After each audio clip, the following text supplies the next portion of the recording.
काय संबद्ध कहते हैं, शरीर कायकल्प जिसको कहते हैं ना, सुना होगा आप कायकल्प के बारे में, आयुर्वेद में इसमें सब है कायकल्प। इसमें क्या प्राप्त होता है, कहते हैं कि इसमें रूप लावण्य बल वज्र संहननत्वा, इसको काय संबद्ध कहते हैं।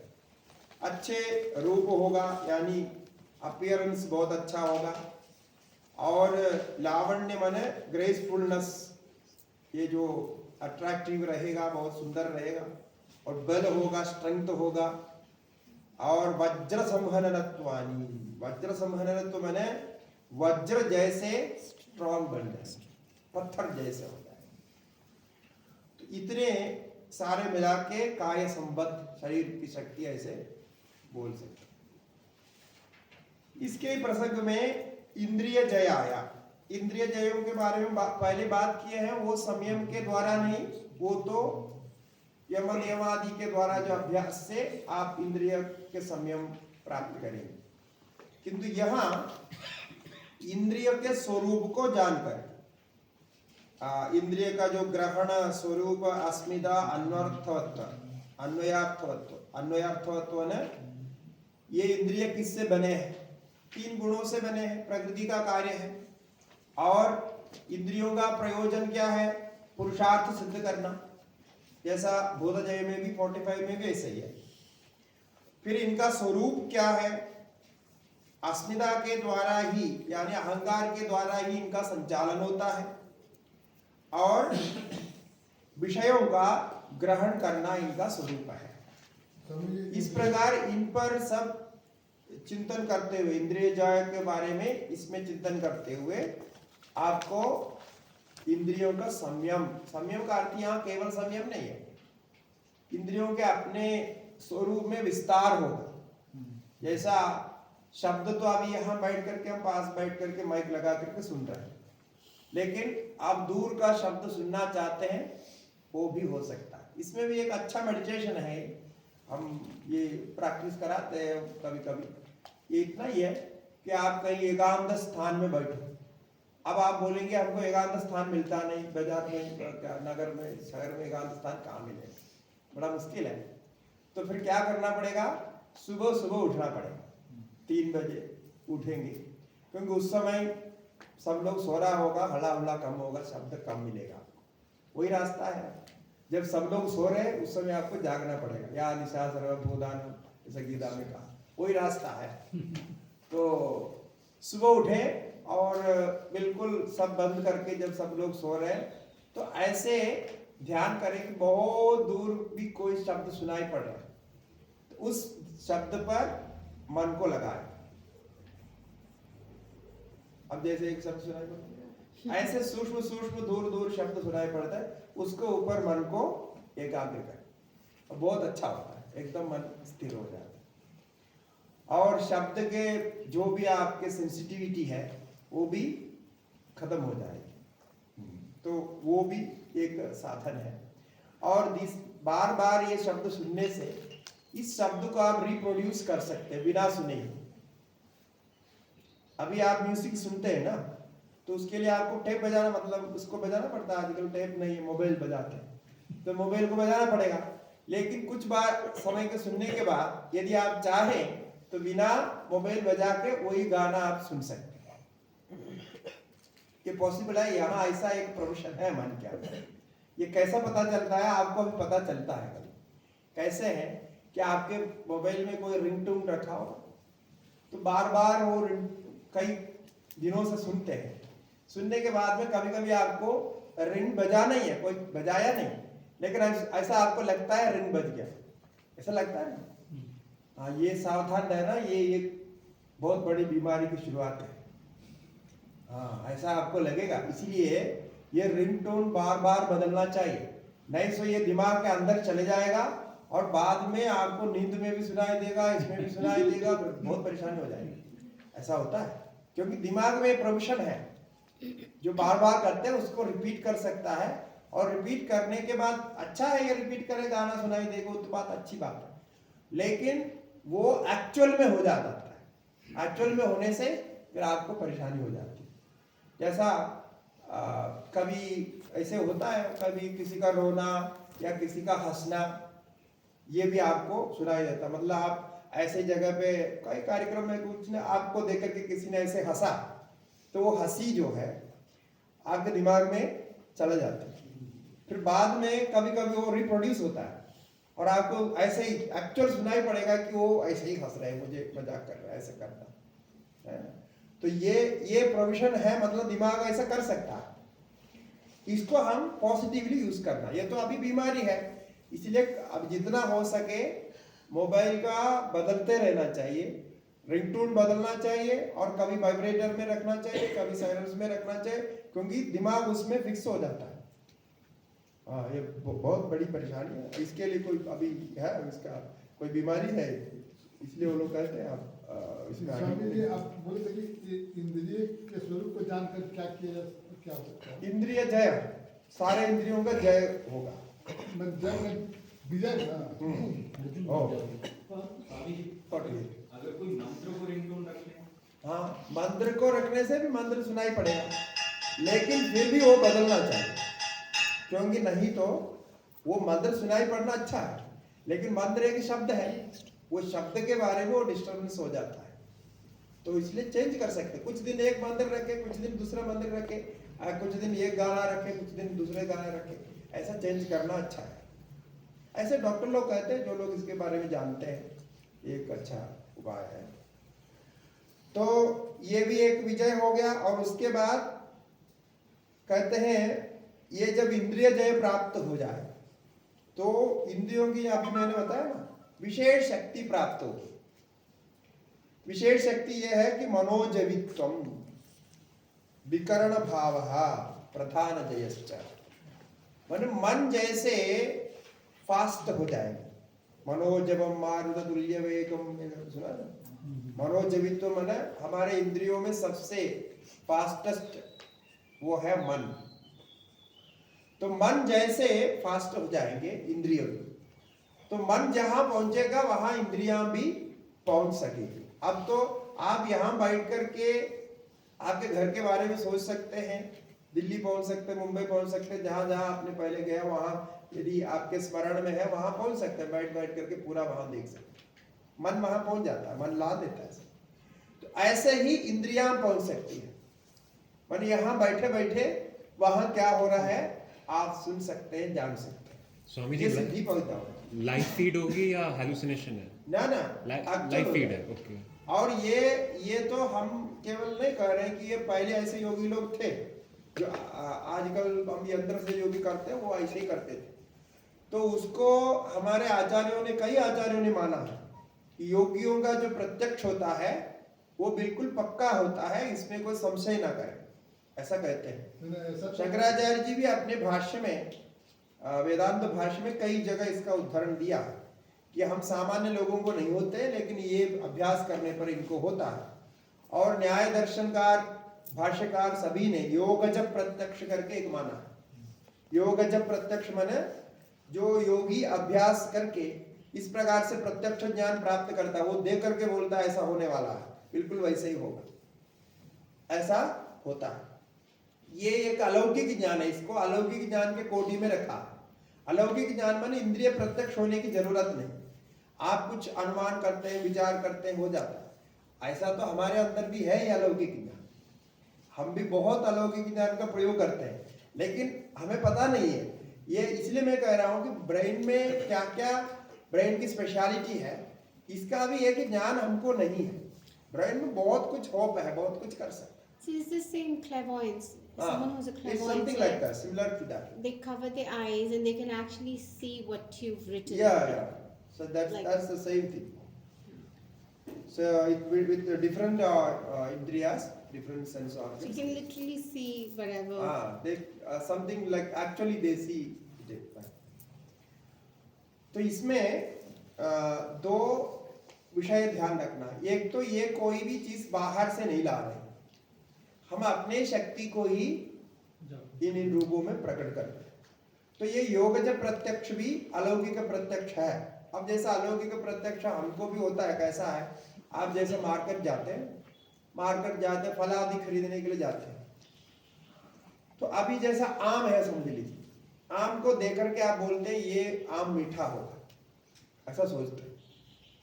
ये आम मीठा है, कैसा मालूम पड़ा आपको? उसका कलर देखा या कुछ शेप दे करके ऐसा कुछ मालूम पड़ा ऐसा। लेकिन आम का जो मिठास है ये देखने का विषय तो है नहीं। मिठास तो रस आस्वादन काट करके स्वाद करना पड़ेगा तब पता चलेगा। फिर भी आप दे करके बोल देते हैं, यानी अन्य इंद्रिय का विषय है, आप अन्य इंद्रिय के माध्यम से उसको कर देते हैं। ये अलौकिक है। और इसी प्रकार जो है कई बार ऐसा लगता है, सुबह आप उठेंगे आपको लगता है कि आज हमारा कोई फ्रेंड आने वाला है, ऐसा लगता है, या कोई फ्रेंड का फोन आएगा ऐसा लगता है, एक एहसास जैसा होता है। ऐसा बाद में हो जाता है, एक्चुअली ऐसा हो जाता है, वो आ जाता है, सुन जाता है। तो ये भी होता है। ये कैसा होता है, कोई आपको बताया नहीं, कुछ नहीं, तो ऐसे होते थे पहले जमाने में। हमने अपने गांव में देखा, वो कुछ भी आप नाम बोलो, लेकिन ये होता है, वो तो सब एक एक नाम बोल दिया है, नाम कुछ भी रखा है उन्होंने, वो सब उसी नाम से कम्युनिकेट नहीं होता। इनका यहाँ तो वो नाम नहीं है। अब टेलीपैथी का वो जो एक्चुअल प्रोसेस है वो कुछ अलग है, वो जैसा बोलते हैं। इंट्यूशन कह सकते हैं, इंट्यूशन। हाँ, इंट्यूशनल नॉलेज है इसका। इसको अलौकिक इसलिए कहते हैं कि हम कोई माध्यम के बिना देख रहे हैं। कि वो पहले जमाने में इसका यूज अच्छा होता था, लोग अपने इंट्यूशन को यूज करते थे और अच्छा उनको मतलब विषयों के ज्ञान भी अच्छा था। आजकल हमको माध्यम ज्यादा होने से हम बहुत डिपेंड हो जाते हैं, वो उन माध्यमों के आधार पर ही हम प्रमाणित करते हैं, नहीं तो प्रमाणित नहीं करते, ऐसा होता है। तो ये क्या है, इंट्यूटिव नॉलेज जब तक आप यूज नहीं करेंगे तब तक वो काम ही नहीं करेगा, क्योंकि वो ब्रेन में वो प्रोविजन है, वो चीज को आप यूज नहीं करेंगे। जैसा बॉडी में मसल्स है, कई मसल हम यूज नहीं करते, तो मसल्स को यूज नहीं करने से वो काम के नहीं रहते, फिर बाद में उसको यूज ही नहीं कर सकते, डोरमेंट हो जाता है। अभी जब हम मसल को यूज करना है उस हिसाब से हमें कुछ अभ्यास रखना पड़ेगा, उस अभ्यास को करके ही वो मसल्स को हम यूज कर सकते हैं। इसी प्रकार ब्रेन में भी बहुत सारे, मन में अनेक शक्तियां हैं, उनको हम यूज नहीं करते हैं। अब जैसे लोगों को अभी पेन से लिखना बड़ा मुश्किल है, पेन से लिखना, अभी इसका आप चलेंगे, अभी लास्ट 10 years में अमेरिका और अन्य अन्य देशों में तो वो लोग ये बहुत बड़े परेशान में है कि बच्चे लोग साइन करने भी नहीं आता, उनको लिखना नहीं आता, पूरा क्या है वो टाइप राइटिंग में हो गया और कंप्यूटर या क्या लैपटॉप जो भी रख करके करते हैं। तो बाद में ये लिखने की शक्ति जो हमारे अंदर है, ब्रेन का वो फंक्शन ही वीक हो जाएगा, लुप्त हो जाएगा, प्रवृत्त नहीं होगा। कैलकुलेटर की वजह से लोग कैलकुलेट नहीं कर पाते हैं मैनुअली। हाँ, और जो शक्ति हम प्रयोग नहीं करते हैं उसका चले जाता है। और हमारे एक विद्वान थे, अभी भी जीवित है, वो 96 years के हो गए, कि वो ज्योतिष के, वेद के और वेद गणित के बहुत बड़े विद्वान थे। तो अभी भी मैं गया था उनको दर्शन करने के लिए, हमारे एक प्रकार गुरु ही मान लीजिए, उनको उससे हमने कुछ सीखा भी था। तो उनकी ये विशेषता थी, आप कंप्यूटर और कैलकुलेटर सामने रखिए और उनको गणित सुनाइए, कितने कितने बड़ी सी संख्या कहीं से उल्टा पुल्टा सुनाइए, जैसा भी है वो कंप्यूटर बोलने के पहले वो उत्तर बोल देंगे, आंसर बोल, कुछ नहीं उनके पास, वो लिखेगा कुछ नहीं, सुन करके बोलेंगे। कई बार परीक्षा किया, कितने मतलब आप इमेजिन नहीं कर सकते वो टेक्निक क्या है। तो वेद गणित का है, वो ज्योतिष के विद्वान थे, अब तो कुछ करते नहीं, लेकिन बहुत ज्योतिष के गुरुकुल से अध्ययन किया, एक दिन भी स्कूल नहीं गया, ऐसा।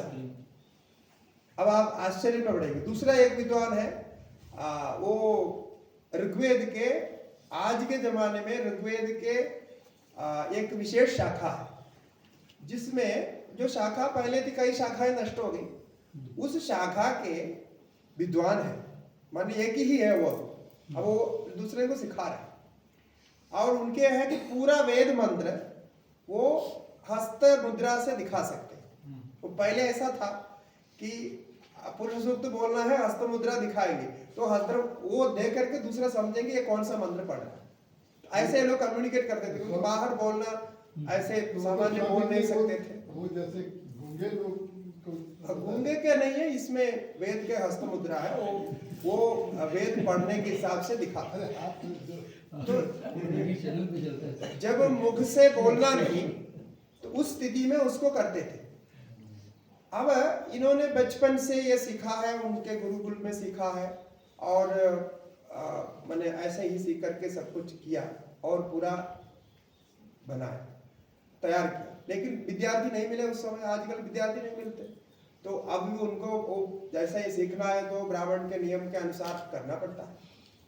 और उसके बाद आप कह रहे उन्होंने पढ़ाई किया, जो भी करना था वो 15-16 साल तक जो पढ़ाई किया और 15-16 साल तक स्कूल भी नहीं गए। उसके बाद में वो स्कूल गए, घर में बैठ करके पढ़ करके आईएएस पास हो गया। आईएएस पास होने के बाद में दिल्ली में कुछ साल तक, मतलब लगभग 15 साल तक वो हमारे फूड क्या बोलते हैं केंद्र सरकार के जो है उसमें डायरेक्टर थे, फूड कॉर्पोरेशन ऑफ इंडिया। हाँ, उसमें डायरेक्टर पोस्ट पर थे, दिल्ली में थे। उसके बाद उनका 1 ईयर रिटायरमेंट का समय हो गया, रिटायरमेंट ले लिया और वापस घर गए। अभी जो है पूरा बच्चों को वेद सिखाता है और पूरा रिकॉर्डिंग कर रहे हैं। ऑलरेडी अभी मोर देन मतलब 5000 आवर्स वो पूरा उन्होंने रिकॉर्ड कराया और पूरा स्टूडियो बना के मतलब सब कुछ व्यवस्था रखा, तो इतना स्टोरेज और सब कुछ करके, क्योंकि जो उनके पास वो विद्या है अभी किसी के पास नहीं है, वो मतलब वो लगभग नष्ट है और जो है भी कुछ थोड़ा बहुत वो सिखाते नहीं है, तो इन्होंने सबको ले करके सिखाना शुरू कर दिया। तो अब देखिए 15, आप सोच सकते हैं 15 साल 16 साल तक आज स्कूल नहीं गया, वो कैसे पढ़ाई करेगा? क्योंकि जो वेद का अध्ययन करते हैं उनका पूरा दिमाग कुछ अलग ही हो जाता है। उनको तो खाली एक बार ऐसा देखने से पढ़ने से उनको याद हो जाता है और आईएएस अपने आप घर में बैठ के किया। नहीं स्वामी जी, तो ये पूरी पढ़ाई उन्होंने होमवर्क करके ये करके और उसके साथ में सारे पूजाओं में भी जाते थे। पूजा मतलब जो भी उनका वेद पाठ होता था, जहाँ अभी भी जहाँ वेद पाठ होते हैं वो सबसे, हमारा वहाँ एक सिस्टम होता है वेद पाठ में जो सबसे बड़े होते हैं उसको सामने बैठना बोलते हैं। सामने बैठना मतलब वो बड़े हैं इसलिए सामने नहीं बिठाते, कि जो मंत्र वहां चल रहा है उसको पूरा एक अक्षर की भी गलती के बिना, कोई मात्रा के बिना पूरा पूरा बोल सकता है। बोलने के बाद में वो आगे बिठाते हैं। वो यदि एक अक्षर गलत हो गया तो फिर पीछे बैठना पड़ता है, फिर और गलत हो गया फिर पीछे जाएगा। तो वो बड़ा छोटा का नहीं होता है वहां। ऐसा वो कई सालों से सबसे आगे बैठने वाला, मतलब उनके टाइम से मैं बोल रहा हूँ, आप ना समझे, सबसे आगे बैठने वाला मतलब बहुत बड़ा होता है उनके हिसाब से, क्योंकि सब उपस्थित है उनको, ऐसा है। तो ये सब क्या है, कैसे हो रहा है कि उसका डेवलपमेंट हम करेंगे तब होता है। वो भी तो एक मनुष्य है, सामान्य मनुष्य, बहुत सरल व्यक्ति है, लेकिन है इतने कुछ। अब आप घंटों तक उनको सुनते रहेंगे, सोचेंगे इतना कैसे याद है, पूरा टेप रिकॉर्डर जैसा कुछ सुनाते रहते हैं। और अभी पढ़ा रहे हैं बच्चों को, तैयार कर रहे हैं, कुछ कर रहे। तो ये सभी कुछ हमारे मन में है, उसके विशेष उसको उपस्थित करने के लिए हमें उनको करना पड़ेगा, करके अभ्यास करने से होगा। अब जैसा नहीं करेंगे तो एक एक नष्ट होता जाएगा। यही इंद्रिय जय है, प्रधान जयश्च। उसमें विकर्ण भाव का अर्थ है कि जो इंद्रियों की जो व्याप्ति है, यानी वो परसेप्शन जो है वो बहुत विस्तार में होता है। अभी इसके जो कोई भी इंद्रिय का विषय जानने के लिए एक दायरा है, हम निश्चित रूप पर ही दूर में देख सकते हैं, तो ये और भी देख लेता है ज्यादा। और उसके बाद एक सूत्र है 50वां सूत्र, ये सर्वज्ञता के विषय में कहते हैं। सत्त्वपुरुषान्यदाख्यादिमात्रस्य सर्वभावाधिष्ठातृत्वं सर्वज्ञातृत्वं च।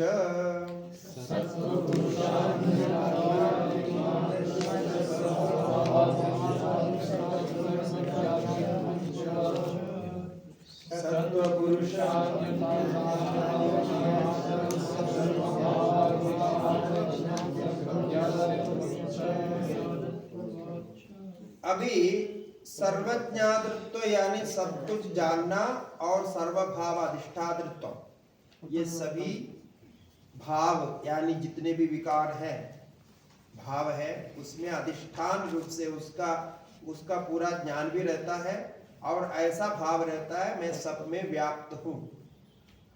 ये आत्मा का जो ज्ञान जैसा हम बोलते हैं सर्वत्र व्याप्त है, सबके अधिष्ठाता है, ऐसे उसके लिए यहाँ ध्यान है सत्व पुरुष अन्यथा ख्याति मात्र से। ये पहले भी आया था, पुरुष ज्ञान जो आया था, ये पुरुष ज्ञान का ही प्रयोजन है। वहां भी ऐसे आए ना विवेक करने की बात, हाँ उसी का ही कनेक्शन है। तो सत्व माने प्रकृति, यहाँ चित्त, पुरुष चैतन्य, इनके विवेक अन्यथा ख्याति होने से, उसमें व्यापकता का ज्ञान होने से, अभी एक प्रकार से ये ब्रह्म ज्ञान के समान है, किंतु एक ही कमी है, ब्रह्म ज्ञान में सब कुछ ब्रह्म है और मैं एक हूं ब्रह्म के साथ, अहम ब्रह्मास्मि इस भाव में होता है। और वन मतलब कॉन्शियसनेस के ही वहां विचार है, अन्य का नहीं। यहां क्या है, प्रकृति पुरुष का अलग ज्ञान है। प्रकृति भी सर्वव्यापक है और पुरुष भी सर्वव्यापक है, तो दोनों सर्वव्यापक है। दोनों सर्वव्यापक होने के कारण दोनों के विभाजन का भी ज्ञान आपको होना चाहिए, ऐसा है। तो तत्व पुरुष अन्यथा ख्याति मात्रस्य सर्वभाव अधिष्ठातृत्वम्, जहां जहां प्रकृति व्याप्त है वहां वहां ये चैतन्य भी व्याप्त है। प्रकृति और चैतन्य का दोनों का अनुभव करके वो सर्वज्ञातृत्व को भी प्राप्त करते। ये ज्ञातृत्व प्रकृति के दृष्टि से है, पुरुष के स्वरूप से नहीं। वो तो चिति मात्र है, वो अंतिम सूत्र में बाद में बोली। तो चैतन्य मात्र होता है, उसमें कोई एक्टिविटी नहीं मानते हैं, केवल कॉन्शियसनेस में कोई एक्टिविटी नहीं मानते। केवल कॉन्शियसनेस जैसे लाइट के समान वो प्रेजेंस उसका होता है और उसके संपर्क में आता है, तो जो जो उसके संपर्क में आता है उसमें क्रियाएं होती है। जैसा हम जानते हैं पेड़ पौधे सूर्य प्रकाश से एनर्जी लेकर के अपने भोजन बनाते हैं, अपने वृद्धि करते हैं, तो ये होता है। और हमको भी, हमारे भी शरीर में बहुत कुछ कार्य सूर्य प्रकाश के संबंध में होता है। जैसा हम कल चर्चा कर रहे थे, उसमें सभी साधकों का, सभी का जो है, ये जो हमारे शरीर में जिसको बोलते हैं ना हैप्पी हॉर्मोन्स होता है, मतलब जो हमें रिलैक्स करता है, हैप्पी बना देता है। तो ऐसे हॉर्मोन्स की प्रवृत्ति मानते हैं, जो हॉर्मोन्स को मान के बोलने वाले। उसके लिए ये प्रतिदिन जो हम कार्य करते हैं उसके साथ आज के अनुसार, क्योंकि आए दिन हम लोग धीरे धीरे अंदर अंदर होते जा रहे हैं, बाहर प्रकृति के साथ हमारा संबंध कम होते जा रहा है। जहाँ तक बच्चे भी सब जन्म से लेकर के एसी के अंदर है, और घर में भी एसी, स्कूल में भी एसी, गाड़ी में भी एसी, एसी से एसी, एसी से एसी, ऐसे चलता रहता है। तो वो बाहर निकल ही नहीं सकता। यदि किसी हालत में बाहर निकलना पड़ा तो उसका क्या होगा पता नहीं। कम से कम प्रतिदिन जैसा हो सके 10 से 20 मिनट, 20 मिनट कम है, कम से कम बोलते हैं, तो 20 मिनट तक आप धूप का सेवन करना चाहिए।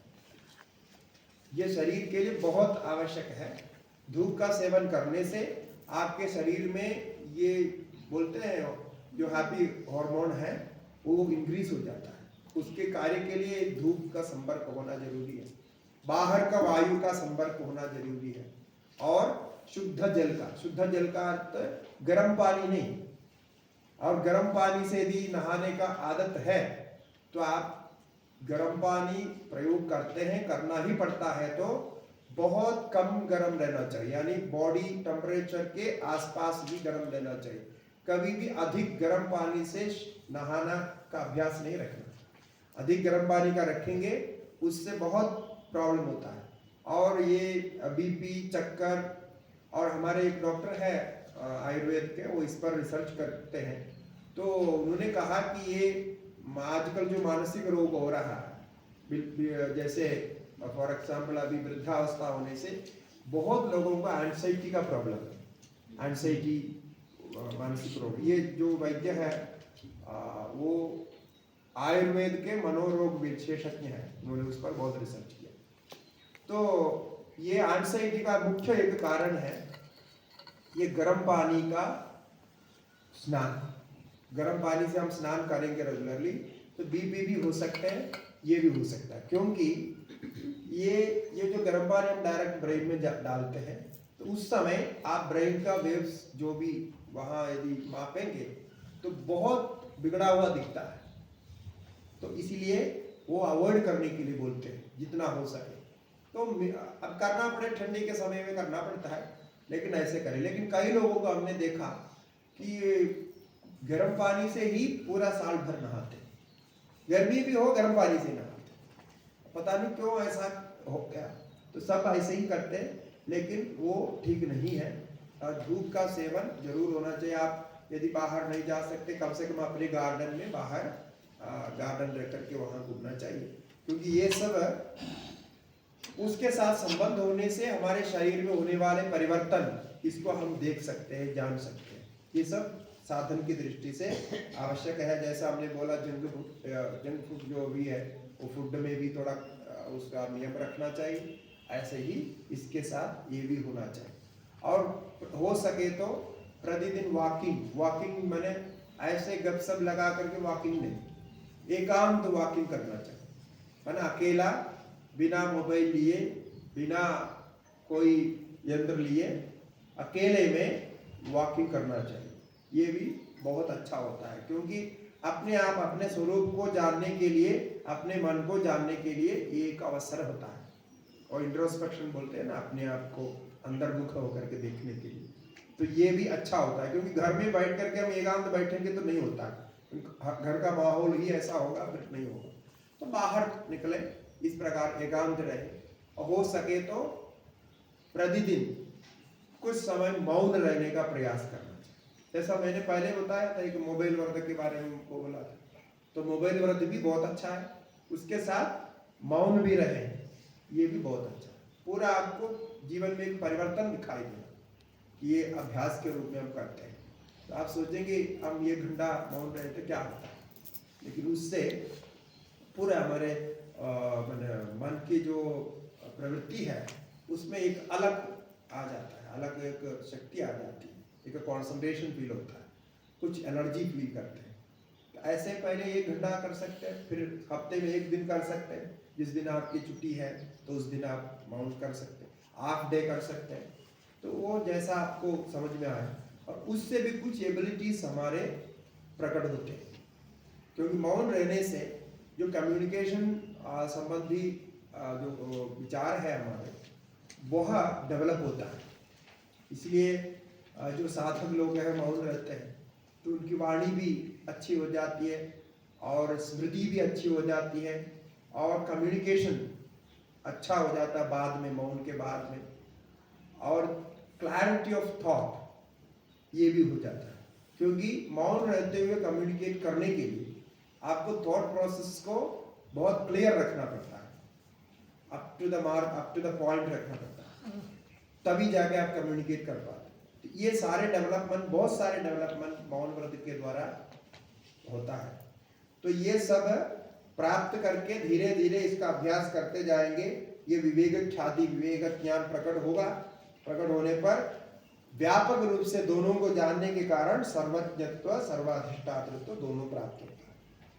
बोलते हैं सर्वज्ञता और सर्वाधिष्ठातृत्व, ये तो एक बहुत बड़ा फल है। मैंने कल जैसा हमने बताया, यदि आप सब कुछ आगे पीछे ऊपर नीचे जान सकते हैं तो कितनी बड़ी बात है। सारे परिणाम को आप जानते हैं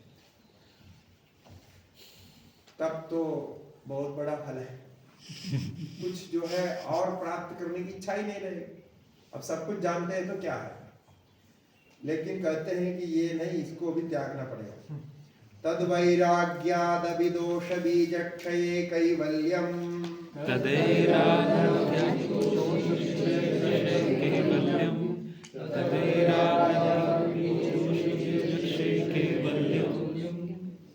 तद वैराग्यादपि, कहते हैं इससे भी वैराग्य होना चाहिए। अब तक जो कहा है, जितने भी सिद्धियां कही गई है, इन सब से वैराग्य होना चाहिए।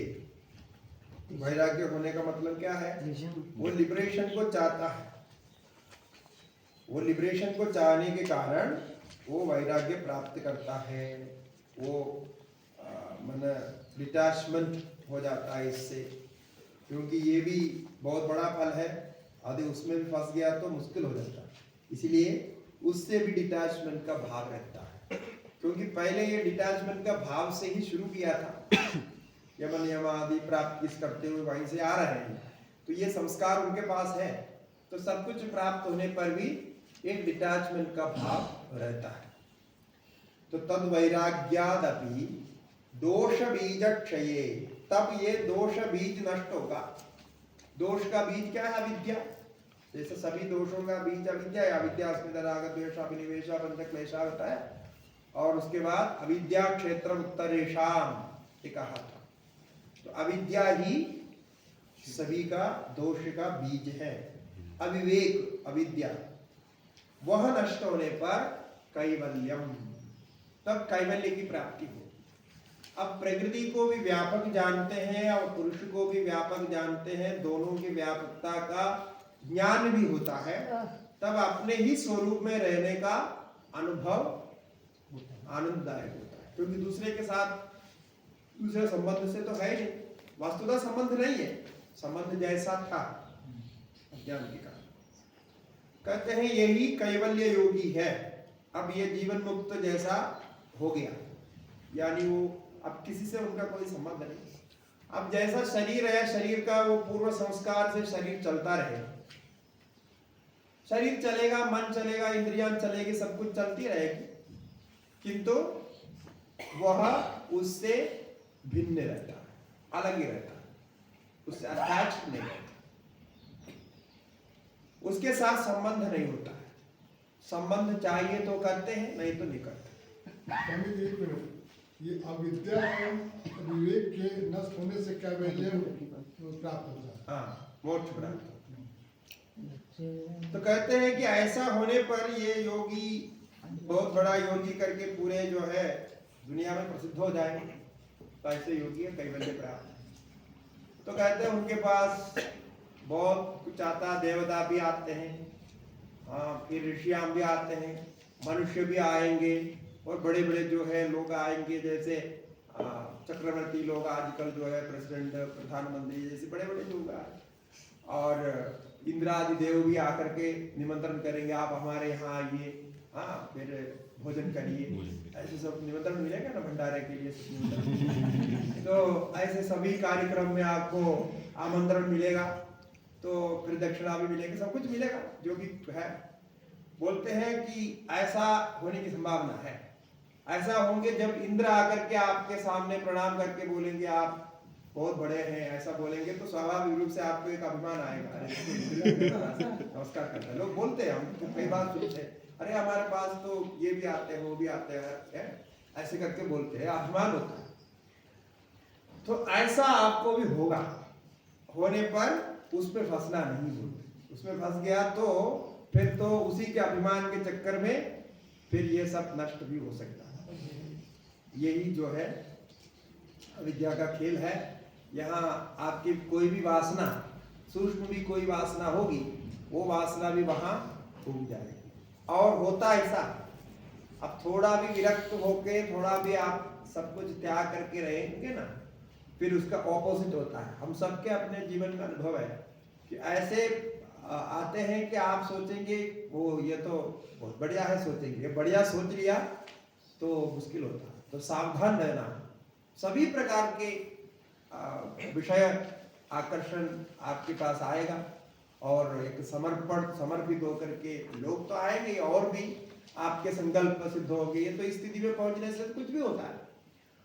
तब कहते हैं कि वो उसमें फंसना नहीं है, क्योंकि फिर अनिष्ट होने की संभावना है। स्थान्युपनिमंत्रणे संगस्मयाकरणं पुनरनिष्ट प्रसंगाद।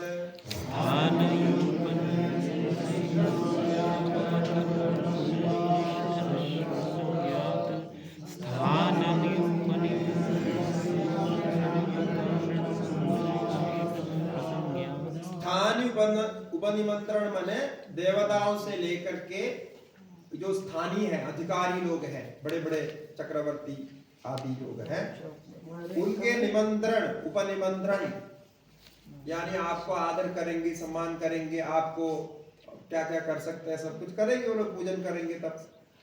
तो स्थानीय उपनिमंत्रण प्राप्त होने पर संकस्मय अकरणम, ये सावधान कर रहे हैं कि उसके साथ संग नहीं करना। और दूसरी बात क्या होता है, यहाँ एक और परेशानी है। तो आप जैसे संग नहीं करेंगे, कोई आके आपको निमंत्रण दिया या कोई बड़े व्यक्ति आपके पास आए या कुछ ऐसी स्थिति हो गई, आपने उनको ना कर दिया, फिर वो भी एक मुश्किल होता है। फिर ना करने के बाद में लोगों में ये फैल जाएगा, अरे देखो उनके पास इतने बड़े आए और उन्होंने इतने ना कर दिया, फिर वो भी आपके जो है और बढ़ जाएंगे, लोग और उसी पर सोचेंगे।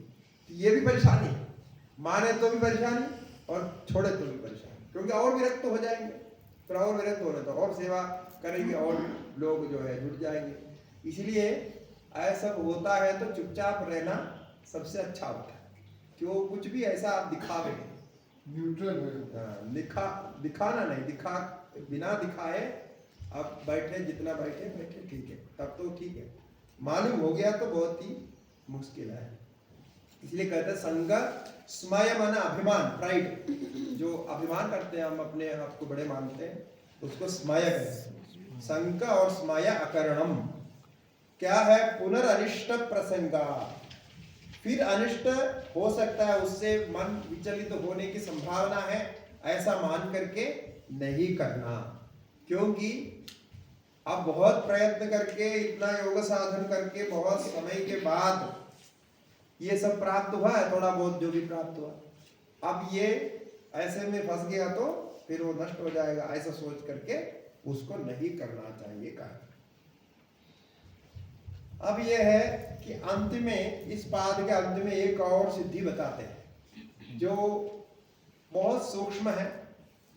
ऐसी एक सिद्धि है, ये जो परिणाम होता है, जैसा पहले एक सूत्र आया था, क्रमान्यत्व परिणामान्यत्व हेतु, ये क्रम और क्रम से ही परिणाम होता है। तो क्रम को जानने वाला परिणाम को जानता है। इतना ही रहस्य कल बताया था, जैसा आप दूध के दही का मैंने सब उदाहरण दिया था। तो वो क्रम हम जानते हैं कि इस क्रम से ये परिणत होकर के ऐसा होता है, तब हम आगे को जान सकते हैं। अब नहीं भी है तो भी आगे का जान सकते हैं।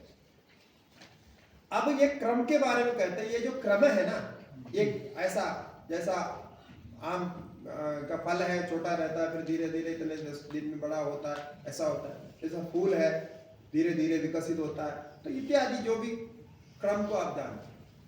अब ये क्रम को कैसा जानना, क्रम का मूल क्या है, तो क्रम क्षण परिवर्तित है, मतलब एक कोई समय में परिवर्तित होगा तो उसमें वो जो परिवर्तन हो रहा है उसमें मन को कॉन्सेंट्रेट करके स्थिर करना है। यानी जो परिवर्तन के अंदर, मतलब आपको इसके अभ्यास के लिए हम बोलते हैं, जैसे यदि आपके घर में फूल आदि है, यदि गुलाब का फूल ऐसा होता है तो सुबह वो मुकुल रूप में रहता है, बड रहता है और धीरे धीरे जो है वो खिलता है। तो वहां जाके देख के बैठना है, वो जो ऐसा खिल रहा है ना, उसको देख करके धीरे धीरे धीरे धीरे धीरे, और वो यदि हिलता हुआ बदलता हुआ आपको दिखाई पड़े तो ये बहुत अच्छा मेडिटेशन है। आसान नहीं है लेकिन है। आप जाके बैठेंगे दिखाई पड़े, क्योंकि आप आधा घंटे पहले जो देखते हैं वो आधा घंटे बाद में परिवर्तन हो रहा है, दिखता है, तो मतलब हो रहा है। तो बहुत अच्छा मेडिटेशन है, कुछ नहीं करना, उसके सामने आसन लगा के उसको देखते ही रहना। थोड़ा दूर में बैठना है, क्योंकि पास में आप बैठने से उसको डिस्टर्ब होता है, तो थोड़ा दूर में बैठना, जैसा जहां आपको दिखाई पड़े ठीक से उतना दूर में बैठ के उसको देखते रहिए। यही क्षण और तत्क्रम के ऊपर ध्यान है। ऐसा आपको अभी क्या है, हम यंत्र के द्वारा देख सकते हैं, धीरे धीरे वो दिखाई पड़ेगा।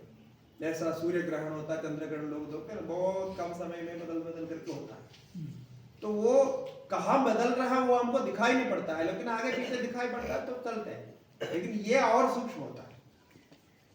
ऐसे ही परिणाम को देखेंगे तो आप अपने शरीर में भी परिणाम को देख सकते हैं, आप अपने जो है जो बाहर के वस्तु वस्त्र आदि में उसको परिणाम को देख सकते हैं, सब कुछ देखते हैं। जैसे लोग जैसे बाल काले होते हैं ना, कई लोगों को जब वृद्ध हो जाते उम्र हो जाते बाल काले होते हैं तो रोज जो है वो दर्पण के सामने खड़ा होकर के केक गिनते हैं। आज इतना हो गया, कल तो 2 ही था, आज ज़्यादा। वो टाइम लगा तो पूरा लगा करके फिर तो 10 15 20 25 100 हो जाएगा तो फिर तो ज्यादा ही दिखेगा, तो फिर गिनना छोड़ देते हैं। लेकिन शुरू में एक एक करके गिनते हैं, फिर उसमें कलर लगाते हैं। उजले को देखते हैं, हाँ? उजला जो हो जाता है उसको ना देखते हैं, क्या? जो बाल उजला हो जाता है कि हाँ नहीं, वो सफेद होते हैं ना, सफेद को गिनते हैं, काले से सफेद होने की स्थिति में। हाँ, तो जिनके पास नहीं है तो वो गिन नहीं सकते, जो है वो गिनते हैं। और फिर आजकल वो कलर आता है तो कलर लगाते हैं, तो 2 का हुआ 4 का हुआ, जब सबका हो गया तो फिर पूरे कलर है, तो ऐसा होता है। तो मतलब इसमें भी हम इतने समय से सूक्ष्म ध्यान करते हैं, अब जबकि वो विषय अलग हो जाता है, लेकिन ऐसा ही सभी में हो रहा है।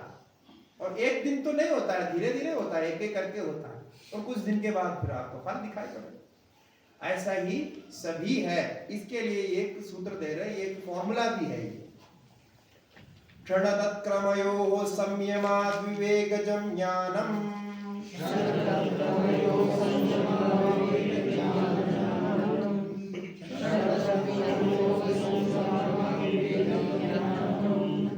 यही कहते हैं कि क्षण और उसका क्रम, क्रम और क्षण ये दोनों मिलकर के हो रहा है। यहाँ क्षण जो है क्रम को जानने के लिए कल्पित है, क्रिया जो हो रही है उसको जानने के लिए हम वो समय को ले रहे हैं। तो क्षण तत्क्रमयोः संयमात्, उस पर संयम करने से विवेकजं ज्ञानम, विवेक से उत्पन्न अर्थात विवेक ज्ञान को अभ्यास करने के लिए ऐसा आप कर सकते हैं। एक साधन है विवेक, मैंने 2 मैंने पहले क्या था बाद में क्या था, ऐसे करके जानना है, इसके लिए कर सकते हैं। ये जो जादूगरी सीखने जाते हैं ना, जादूगर लोग होते हैं, तो जादूगरी सीखने के लिए भी ये सब मेडिटेशन उनको प्रैक्टिस करना पड़ता है। ऐसे प्रैक्टिस कराते हैं क्योंकि वो पूरा टाइम पे ऊपर है, मतलब कैसे मूवमेंट्स करते हैं, हाथ को कैसे बदलते हैं, ये सब करके ही तो दिखाना है। हाँ, वो कितना फास्ट करते हैं कि आपके आंख जो टाइम को पकड़ नहीं सकता उतना फास्ट करते हैं। बस यही पूरा जादू के है, उसमें है। उसमें थोड़ा लाइट का एडजस्टमेंट, लाइट की सपोर्ट करता है, ये सब सपोर्ट करता है। वो सब जला करके आपके आंख को बंद कर देते हैं। बंद मतलब आंख तो खुली है, लेकिन आंख जितने स्पीड को देखते हैं उससे ज्यादा स्पीड में करते हैं। ये पलंग मारते हैं ना, उतने में वो बदल देता, उतने ही टाइम। उसके लिए उनका जो दिमाग है वो कितना फास्ट काम करना चाहिए, उसके लिए वो मेडिटेशन करते हैं। बहुत भयंकर मेडिटेशन होता है उसमें, अन्यथा नहीं हो सकता। सामान्य लोगों का काम नहीं है जादूगरी सीखना, उसमें एक कला है, उतने फास्ट मूवमेंट्स चाहिए और बिल्कुल कॉन्सेंट्रेटेड चाहिए। और देखने वाले कहाँ देख रहे हैं, उनकी दृष्टि को बदलना पड़ता है, मिसडायरेक्शन। हाँ, वो बदलते हैं दृष्टि को।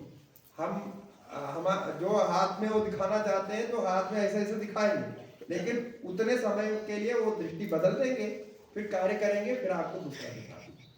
ऐसा होता है। कितने टेक्निक्स यूज करते हैं, और उसके लिए साइंस भी पढ़ना पड़ता है, सारे थ्योरी जानने पड़ते हैं।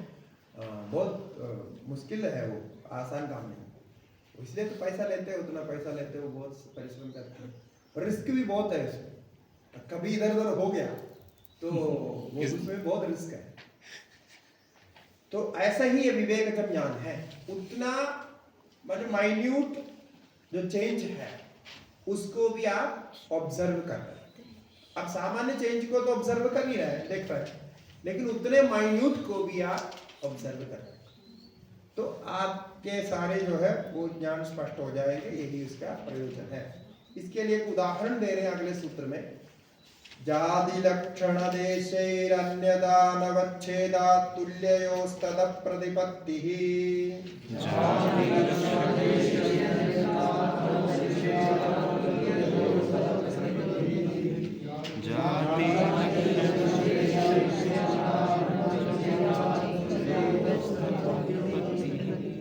हाँ, ये यदि विवेकजं ज्ञानम आपको सिद्ध हो गया तो ये उसका लक्षण बता रहा है, जैसा पहले बताया। वो ध्यान से सुनिए कैसे पता चलेगा कि दो तुल्य वस्तु है, दो या अधिक मानिए, जैसे आप एक मुट्ठी जो है राई का दाना ले लिया या धान ले लिया, चावल ले लिया, जो भी एक मुट्ठी।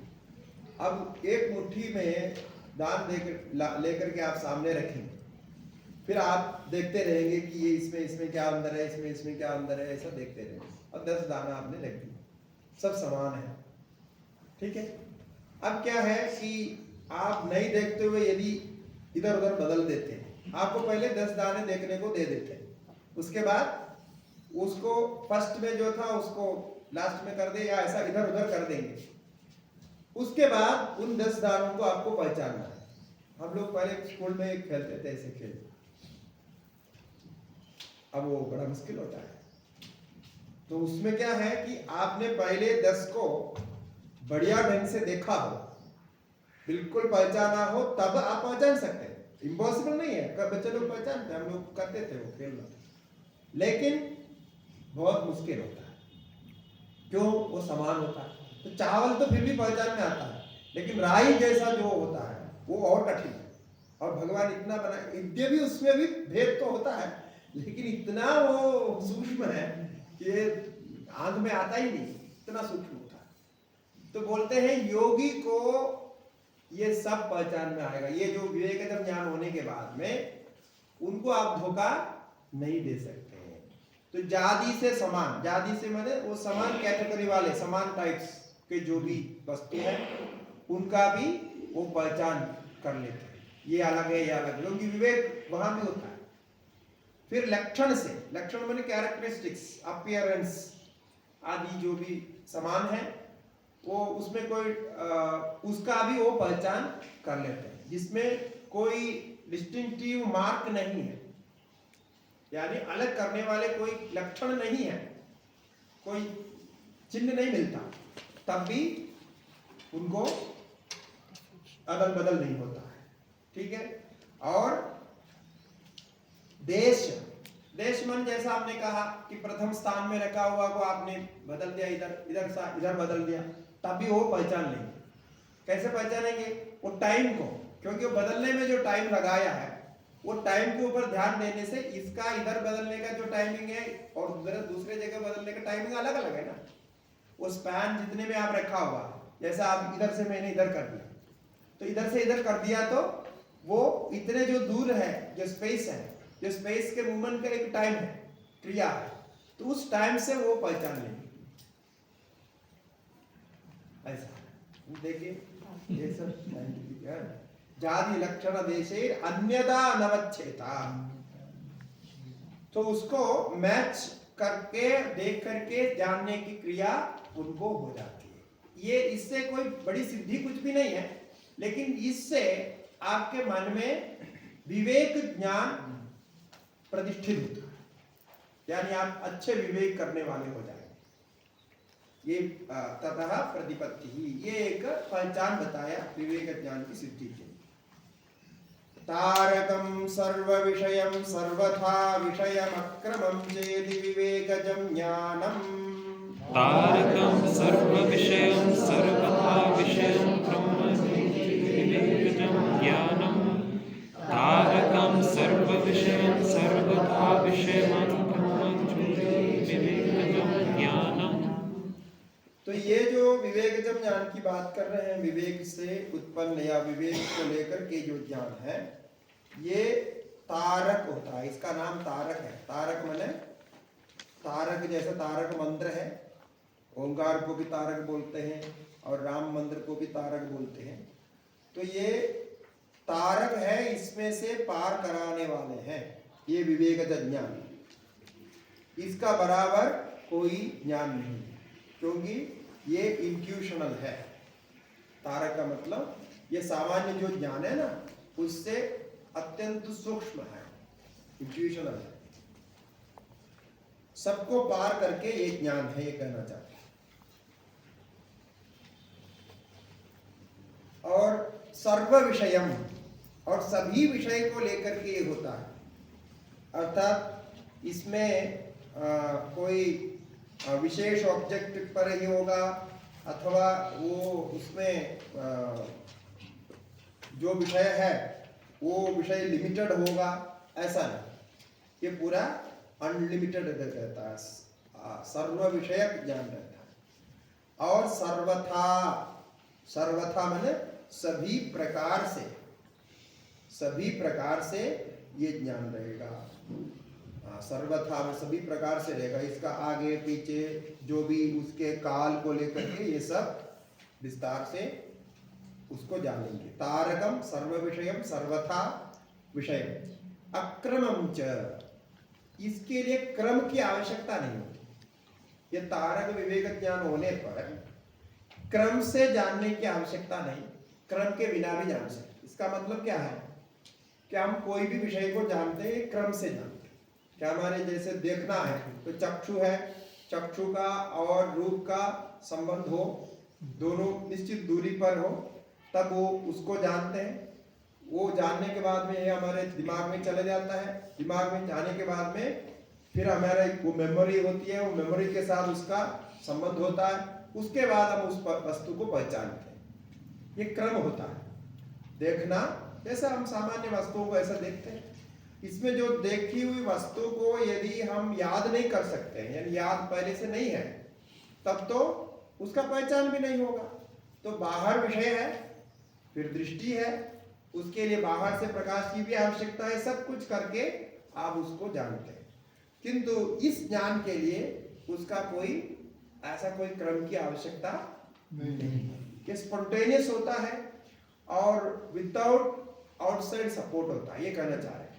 क्योंकि क्रम होने पर क्या है, कई बाधाएं आ सकती हैं। जैसे आपके आंख में कुछ प्रॉब्लम हो गया तो सही दिखाई नहीं पड़ेगा, यदि लाइट नहीं है सही दिखाई नहीं पड़ेगा।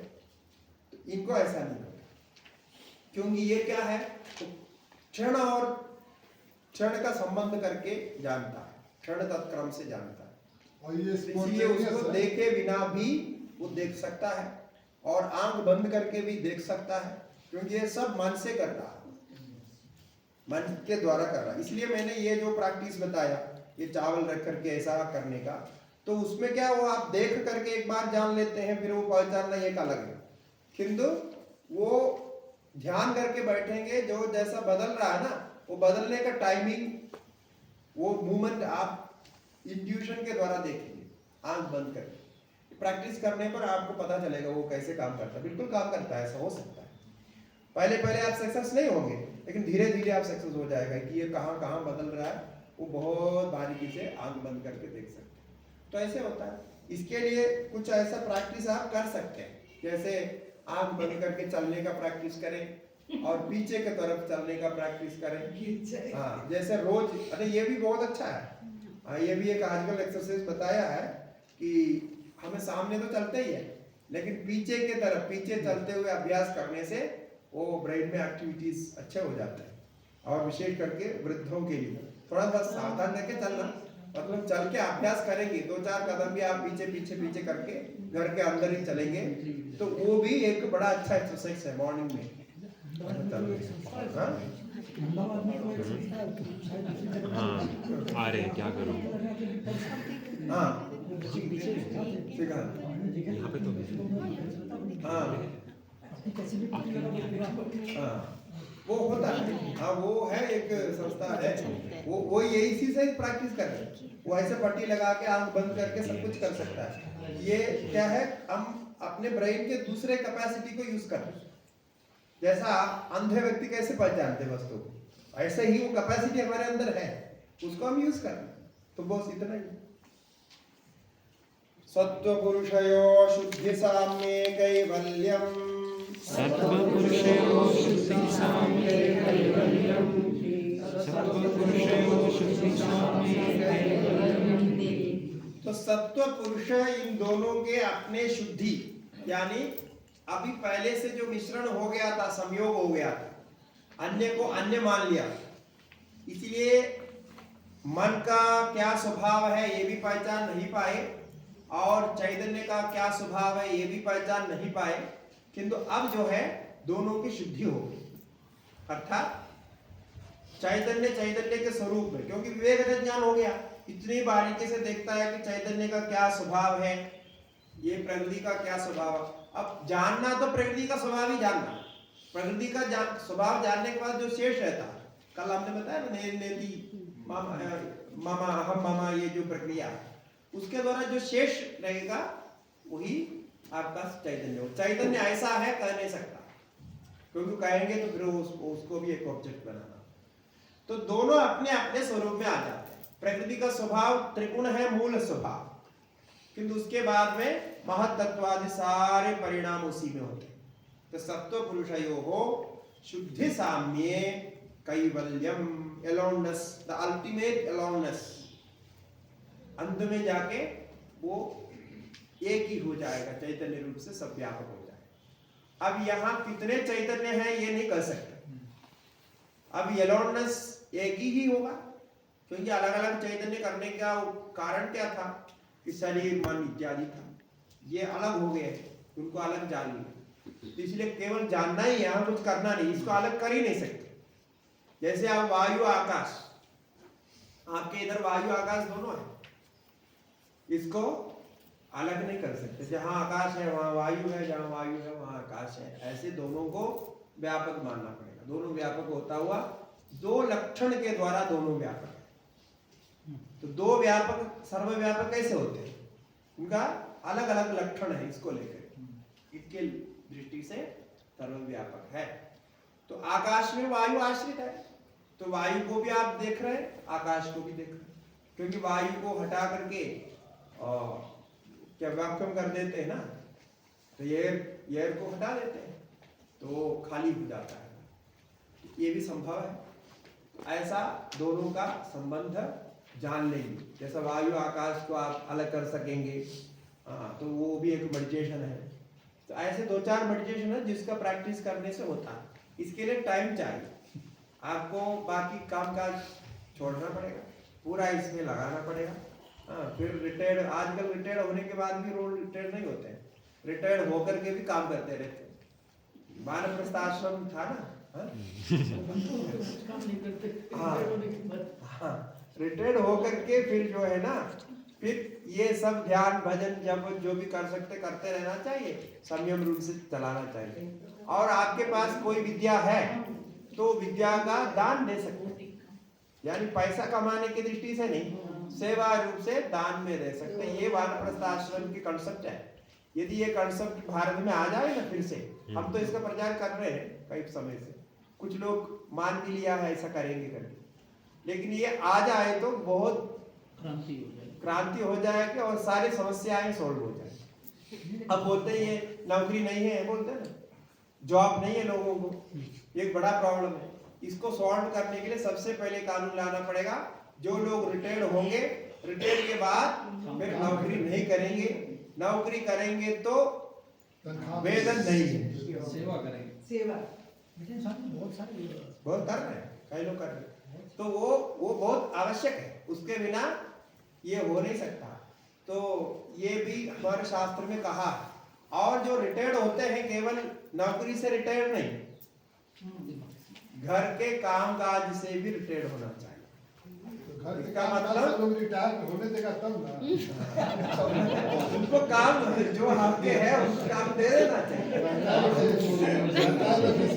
स्कूल छोटे बच्चे को जाइए, सब्जी लाने से ये जो है ना आप घर में नहीं, वो सही बात कह रहे, सही बात कह रहे। जा दूध ले आओ। दूध ले आओ। लेडी कभी रिटायर्ड नहीं होती, कौन? लेडीज कभी रिटायर्ड नहीं होती, नौकरी करती है उसमें रिटायर्ड हो जाती है, घर के काम में रिटायर्ड नहीं होती। अरे भाई कौन नहीं, होना चाहिए, होना चाहिए। इसलिए पे कौन है? आपके बेटे होंगे, घर पे कौन बेटियां है? या कोई भी और काम होता है, और जो भी होगा उन पर काम आप छोड़ना अरे चाहिए। भाई छोड़ करके आप देखें, देखने के बाद आप करें। आप देखने तैयार नहीं है इसलिए इनका बस है, मैंने उस पर काम छोड़ना, अरे वो इन लोग का बस है, उस पर काम छोड़ना, अरे वो लोग इनको नहीं छोड़ेगा, काम करना पड़ेगा। हाँ, नाती को लेके कौन जाएगा स्कूल? हाँ, अरे वो तो मैंने बहुत ग्रेसफुल बात नहीं, वो है, वो क्या है आजकल जो है ना, ये आजकल ये सिस्टम को एक तो कोई जानकारी नहीं, अब ये क्या बाकी के बच्चे लोग क्या सोचते हैं, ये माता पिता है, बुढ़े हो गए हैं, ये कोई काम नहीं कर रहे, ये फ्री में बैठे हुए हैं और वो बस खा पी करके बैठे हैं, तो ये फ्री है, इनको कराना है, ऐसा सोचते हैं। हाँ बिल्कुल। आप असली में रेस्पॉन्सिबिलिटी उनको दे दो। रेस्पॉन्सिबिलिटी कब देना, हमारा शास्त्र क्या कहता है ये मैं बोल रहा हूँ, मैं ऐसे नहीं बोल रहा, शास्त्र के अनुसार बोल रहा हूँ। शास्त्र ये कहता है जब बेटा शादी करके बहू को लाता है, तो बहू जब घर में आए, आपके वहाँ ये रिवाज है ये मालूम नहीं, लेकिन पहले ये रिवाज ऐसे मैंने सब जगह थे कि क्या था कि बहू जब घर में आएगी तो वो नौकरी कर रहे नहीं कर रहे उससे मतलब नहीं, कि आपको सारे घर के जो रिस्पॉन्सिबिलिटी है वो उनको देना, दूसरे दिन चले जाए, केवल काम नहीं, दूसरे दिन चले जाए। वो ऐसा आप डरते हैं इसलिए प्रॉब्लम हो रहा है, ये खाली आप डरते हैं ना इसलिए प्रॉब्लम हो रहा है। नेक्स्ट लेवल वही मैं बोलने जा रहा हूँ, ये है, ये एक रिवाज है, जब बहू आएगी एक हफ्ते या एक महीने में एक दिन एक साइलेंट, हाँ तो देखिए कितना विवाद। कल भी मेरा मन में आया था, लेकिन मैंने सोचा ये बड़ा जो है समय खाएंगे, छोड़ दिया। तो उसमें ये रिवाज क्या है आप सुनिए, इसमें क्या है कि जब बहू घर में, हमारे शास्त्र के अनुसार ये बहुत बड़ा जो है तो परिवर्तन है। एक तो देखिए अब तक वो बहू और घर में वहां जन्मी और उसके बाद वहां उनका पालन पोषण हुआ, माता पिता घर सबको छोड़ के आपके पास आ रहे, ये कोई छोटी बात है क्या? जैसा आप संन्यास लेते हो वैसे तो है, संन्यास लेते हो हम घर छोड़ करके आश्रम में चले जाते हैं, वो तो अपने घर छोड़ करके आपके घर में आए, ठीक है, वो भी सन्यासी हो गया, सन्यासी समझ लो। तो अब परिवार रूप से एक उसमें एक दायित्व, वो दायित्व उनको फील होना कि हमें अभी इस घर को संभालना है, वो घर छोड़ दिया अब इस घर को संभालना। इसके लिए जैसा हमारे यहाँ रिवाज है, जो उसका शायद एक महीना ऐसा कुछ समय देखते हैं, कुछ जो पहले का जब कुछ जो भी कार्य होने के बाद में जो चाबी है घर की, तिजोरी की चाबी, सारे आपके जो स्टोरेज के चाबी है, ये सब एक थाली में रह करके कुछ पूजा करते हैं, फिर लक्ष्मी पूजन करते हैं, ये चाबी वो बहू को प्रदान करते हैं। यही तो आजकल नहीं हो रहा है। ये अब आप सुनिए, अब सुनते रहिए। तो अब ये तिजोरी दे दिया, तिजोरी दे दिया, आप देखना उसके बाद कोई काम आपको नहीं बोलेगी। तिजोरी आप दे दो, वो नहीं दे रहे आप, तो वो नहीं देखते हुए केवल काम करा रहे हैं, नहीं होगा। नौकर की चाबी दे दिया सब। तो ये ऐसा करके दिया तो वो एक रिस्पॉन्सिबिलिटी उनके मन में आता है और धीरे धीरे वो हो जाते हैं। अब दूसरी परेशानी जो आप बोल रहे हैं ना, क्या है कि अभी लेडीज भी काम कर रही है, जॉब कर रही है, इसके खिलाफ भी मैं तो इसके पक्ष में नहीं हूँ। मैं क्या कहता था कि जिनको भी मैं अपने संपर्क में है, जो राजनेता जो भी है, उनको मैं कहता था कि इस पर लोग सोचना चाहिए। बहुत लोग जो है फेमिनिस्ट लोग हैं, बहुत बड़े हमारी महिला संस्था है, बहुत कुछ है, लेकिन कोई भी ये नहीं सोच रहे कि महिलाओं का जो वर्क टाइमिंग है, वर्किंग का जो टाइम है, ये पुरुषों जैसा नहीं होनी चाहिए, उनके लिए टाइम बदलना चाहिए। यहाँ क्या है, ऐसा कैसे कानून बना रखा है, कैसे नियम बना रखा है, प्राइवेट कंपनी को कैसे सब पुरुषों का बराबर करा रहे हैं। अब जबकि महिलाओं को केवल काम करने का ड्यूटी नहीं, बच्चों को पालने का ड्यूटी है, घर का काम करने का ड्यूटी है, घर में कौन भोजन बनाएगा, वो घर की व्यवस्था भी तो देखनी है ना परिवार में, ये तो विदेश जैसे बना दिया। तो अब क्या है, जो महिलाएं माने शादीशुदा के पहले तो ठीक है जैसा भी हो, लेकिन उसके बाद यदि वो नौकरी करती है तो उनके लिए अलग टाइमिंग देना चाहिए। जैसे अभी 8 बजे से समझ लीजिए, 8 बजे से आप चला रहे हैं, तो 8 बजे के जगह 10 बजे या 11 बजे से समय कम करना पड़ेगा, 10 बजे या 11, क्योंकि तब तक बच्चों को पालना, देखना, कुछ भी करना है वो घर में सब कर सकते हैं और भोजन बना के रख सकते हैं। तो 11 बजे से 4 बजे तक का समय ये वो काम करते हैं, इतने घंटे में। क्योंकि 4 बजे के अभी छोटे बच्चे हैं, समझ लीजिए छोटे बच्चों को पालना पड़ेगा, उसके लिए तो वो उनको टाइम दे रही है, दे ही नहीं रहा, तो बच्चे भी बिगड़ रहे हैं क्योंकि माता के सानिध्य नहीं है। वो सुबह उठते हैं माता पिता गायब, और जब रात में सोते हैं तब माता पिता आते हैं, तो बीच में कम्युनिकेशन कहाँ है? और जो भी घर में काम करती है या मदद करते हैं उसी के सानिध्य में रहते हैं, तो बच्चों का पूरा भाव बदलता है।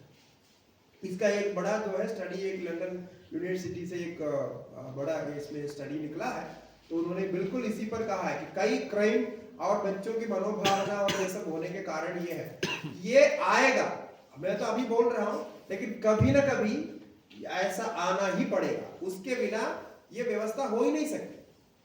तो नहीं तो बहुत परेशान, कितने परेशान होते हैं, नाइट ड्यूटी देते हैं, अब नाइट ड्यूटी करना पड़ता है, दिन में करना, ये कोई मतलब देखता सोचता ही नहीं है कैसे घर चलाएंगे। और प्रसूति के लिए मतलब जो छुट्टियां देती है, और वो खाली 6 महीने के लिए, ये अभी का कुछ बड़ा या अलग है, 6 महीना, 6 महीने तो क्या होता है। अब वो छोटे बच्चे कुछ भी उसको नहीं है, माता जी साथ में नहीं रहेगी, कैसे होगी? अभी बढ़ाया, 6 महीने से ज्यादा छुट्टी किया है, 2 इयर्स का छुट्टी किया है, लेकिन जो महिला है वो भी इसमें चोरी करने की बात सोचते हैं, क्योंकि 6 महीना इस तरह से दिया है, 2 इयर्स कि वो 10 इयर्स का होगा बच्चा वहाँ तक के कम्युनिकेशन मांगे, तो पहले 6 मंथ ओल्ड ले लेगी, फिर नौकरी चालू करेगी, फिर बच्चा बड़ा होगा तो उसकी एग्जाम आएगी तब छुट्टी लेगी 6 महीने।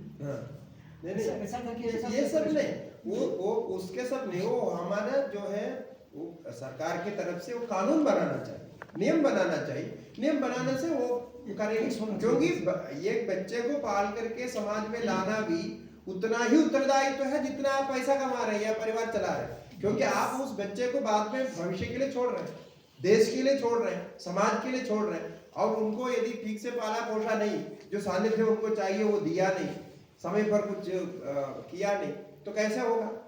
तीसरे बाद में सब प्रॉब्लम हो जाएंगे, तो फिर ये व्यवस्था नहीं बनेगी। यदि ऐसे आपने कराया तो ये सारी व्यवस्था, वानप्रस्थाश्रम, गृहस्थाश्रम सब अच्छा रहेगा और आपस में संबंध भी रहेंगे। अभी फैमिली तो केवल कहने के लिए फैमिली है, अब कोई भी घर में जाएंगे फैमिली एक साथ मिलेगी नहीं, कभी किधर कभी उधर, कभी ऐसे कभी कोई कहीं, तो ये तो ठीक है, बाकी पुरुषों के लिए जैसा भी है ठीक है, उनका समय अपने रखें, लेकिन महिलाओं के लिए जो बच्चों को पालते हैं उनके लिए तो विशेष व्यवस्था होनी चाहिए, नहीं तो एक प्रकार का हरासमेंट हो रहा है बच्चों के साथ। अब देखिए बच्चे कितने रोते हैं माता के न मिलने के, ये रोना को किसी को दिखाई नहीं पड़ रहा है, छोटे बच्चे पालते हैं वो कितने बार रोते हैं, तो ये हरासमेंट है, क्योंकि हम उसके लिए सोच नहीं रहा, तो जब सोच रहे हैं तो सोचेंगे तो जब आप बच्चे को खुश करने के लिए हम क्या क्या करते हैं, तो अब वो नाराज हो रहे हैं तो उसको परेशानी हो रही है, वो नहीं सोच रहे साइकोलॉजिकली कितना उनको प्रेशर आता है, और ये प्रेशर सबकॉन्शियस माइंड में जाता है, ये सब जो आप कर रहे हैं उनके साथ, और बाद में वो बच्चे बड़े होने के बाद वो रिएक्ट करता है, वो भी जानता नहीं मैं क्यों इनका रिएक्ट कर रहा हूँ। और कई लोगों का आप देखिए माताओं के साथ माता पिताओं के साथ जो मन बच्चे का बदल जाता है, उसका कारण वो नहीं जान पाते, लेकिन यही कारण है कि एक प्रकार से बहुत प्रेशर अनुभव करता है, ये नहीं होना चाहिए, इसके लिए व्यवस्था सोचनी है जैसा भी है। एक तरह से बच्चों का टॉर्चरिंग